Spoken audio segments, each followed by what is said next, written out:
right.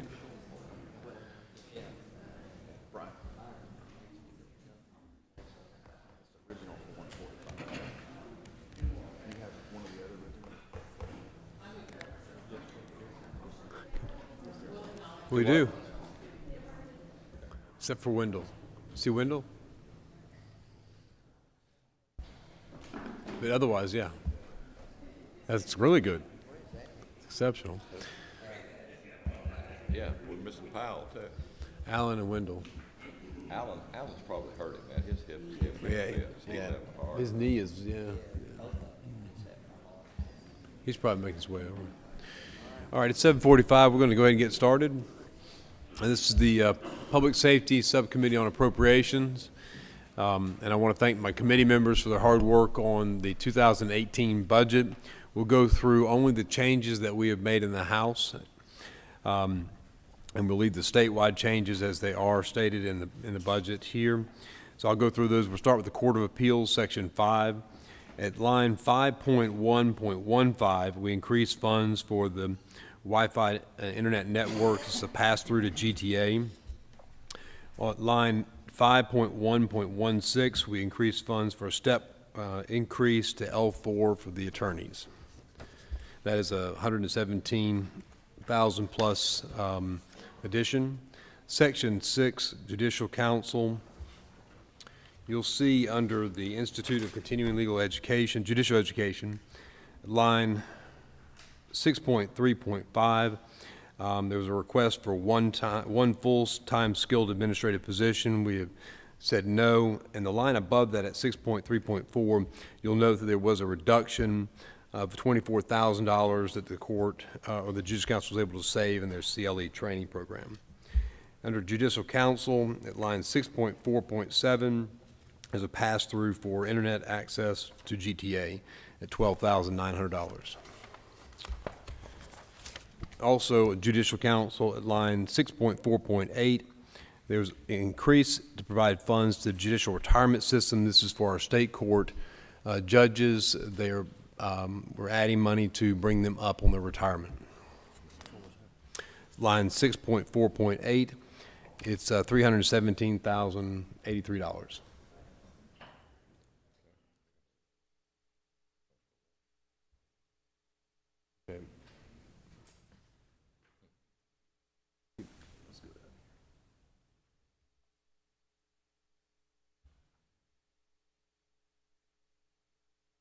Yeah, Courtney, they're not showing that line on their sheets.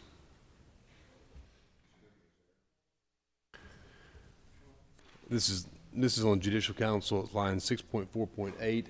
I've got provide funds for WAN billing. Yeah, that's what they have to. Yeah. No, it's under on my sheet. Yeah, I've got 6.4.5. Okay, sorry, it's been rotated this morning to 6.4.5. Okay, so it's, all right. Thank you, Brian.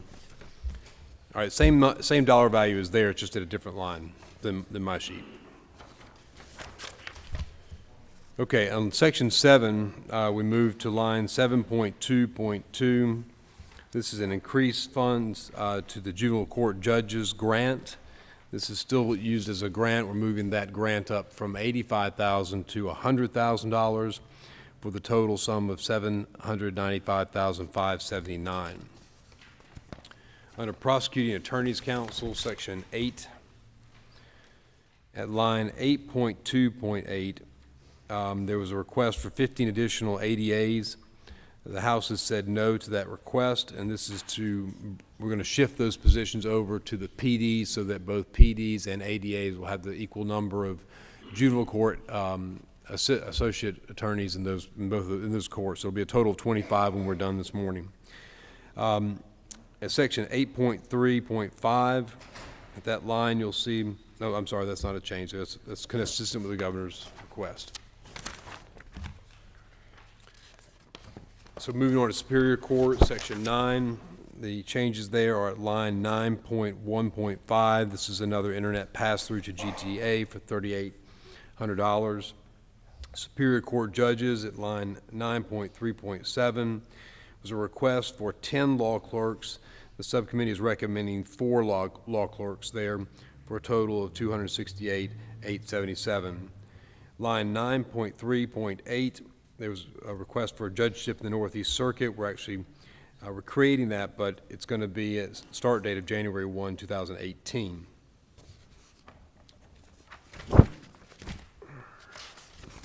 Moving to Supreme Court, Section 10, lines, the changes are at line 10.1.6. There was a request for 1 procurement and facilities coordinator. The committee's recommended no. There's another request to annualize the cost of 1 senior accountant position. We have said no as well. To the line item for item 10.1.11, this is a step increase to L4 for $60,000 for the senior attorneys in the Supreme Court.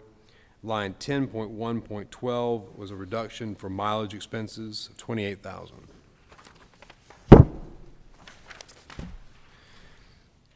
Line 18 so this is section 18, community supervision. 18.2.8, there's a 20% pay increase for the new law enforcement officers that will, or the law enforcement officers that will be staffed at the new Gwinnett Day Reporting Center. $53,000 there. No other changes to community supervision. Moving on to Department of Corrections. The changes you'll see there are going to be on your second page at line 19.5.17. We are transferring funds from DJJ, the commitment centers, the YDCs, and this is to help with the consolidation of personnel, medical personnel costs, pharmacy costs, and administrative costs with Augusta University at just over $7.9 million. You'll see at line 19.5.18, there's a transfer of funds from DJJ for the RYDC centers for the same purpose at just over $12 million. Line 19.5.20, this is an anticipated cost savings that should be reflected in the budget for this consolidation of medical and pharmaceuticals, and that's a savings of $750,000.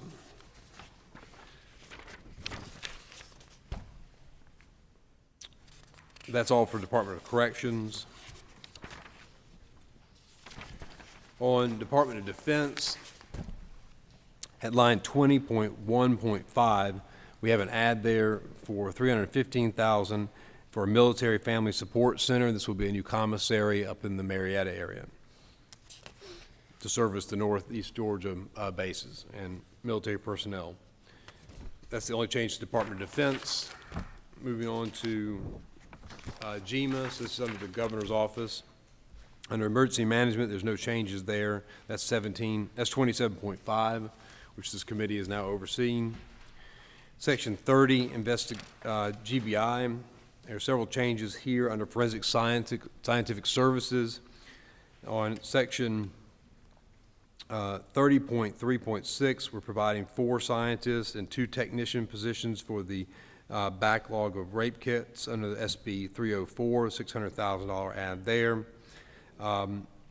We are also changing at line 30.3.7, annualizing 5 scientist positions from last year, and same for 30.3.8, annualization of 5 toxicology positions from last year. Section 30.4.7, we're annualizing 22 investigative positions from last year.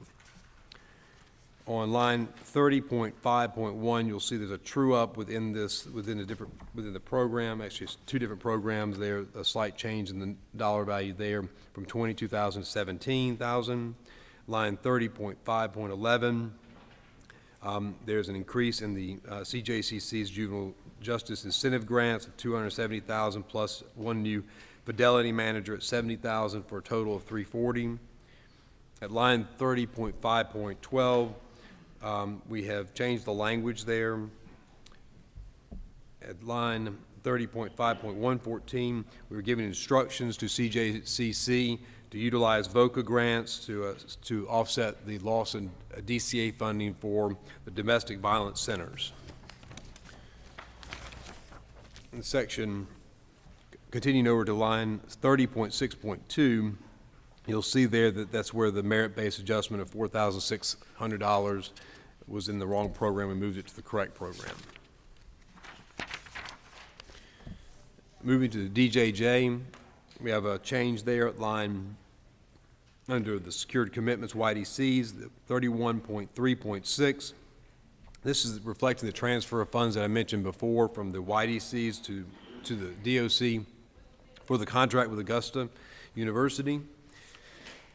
You'll just be aware that we are putting specific instructions in here that that DJJ retain a medical supervisor to monitor the contracts, and so that will not be shifted over to the DOC. The DJJ will be responsible for doing that internally.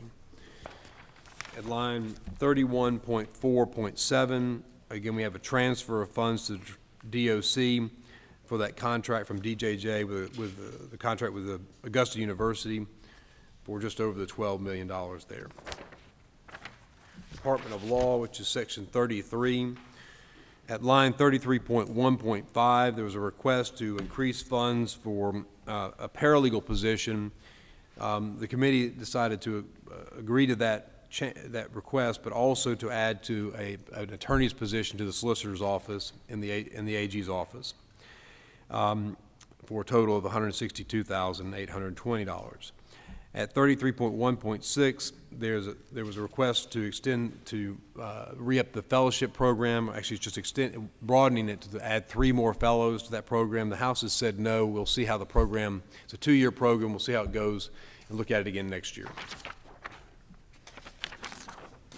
There's no changes in your next section, which would be 35 pardons and paroles.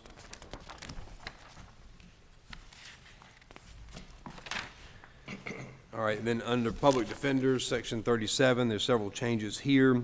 At line 37.1.5, we have added funds for statutory mandated training for PDs, which they're not receiving subsidies or per diem payments from the state currently, so we're adding that to it at 341. At 37.1.6, we're adding a combined position of a trainer, director, as well as a conflict attorney supervisor to monitor conflict attorneys' work on behalf of PDs. At line 37.2.7 under public defenders, there was a request for a 3-year project to technically store files. The House has said no. That was for $1.2 million. At 37.2.8, we are aligning the salaries of the public defenders to match that of the PDs, the prosecuting attorneys. And at line 37.2.9, there's a ad for the Northern Judicial Circuit with a January start date. At 37.2.10, we are adding 10 additional juvenile public defenders, which will create parity between the ADAs and the PDs in the juvenile courts. At 37.2.11, we're annualizing 15 juvenile public defenders from last year. And at 37.2.12, we're annualizing the PD for the Clayton Circuit. Public safety, section 39 of your budget. We have a few changes there under Firefighter Standards Training Council. Under 39.6.5, we have request was made for 3 positions here. We have said a yes to 2 of the position. These are 2 compliance evaluators for district manager positions at $165,000. At 39.6.6, we're funding 2 vehicles at $46,000, and at 39.6.7, we're adding computers and equipment at $9,000. This is all to help support those 2 new compliance officers. Under Peace Officers Standards Training Council at line 39.8.8, we're providing one-time funds for to update the curriculum for the police officers, and then also we're providing at line 39.8.9 $118,000 This is for training, statutory training for local police chiefs. And that concludes all the items and changes that the subcommittee is recommending to the full committee. Do I have a motion? So moved. Have a motion of due pass, and do I have a second? Second. And I have a second. All those in favor say aye. Aye. All those opposed, like sign. Hearing none, it passes unanimously. Thank you for your time, committee members. Great job. Great job. It's a lot. Great job.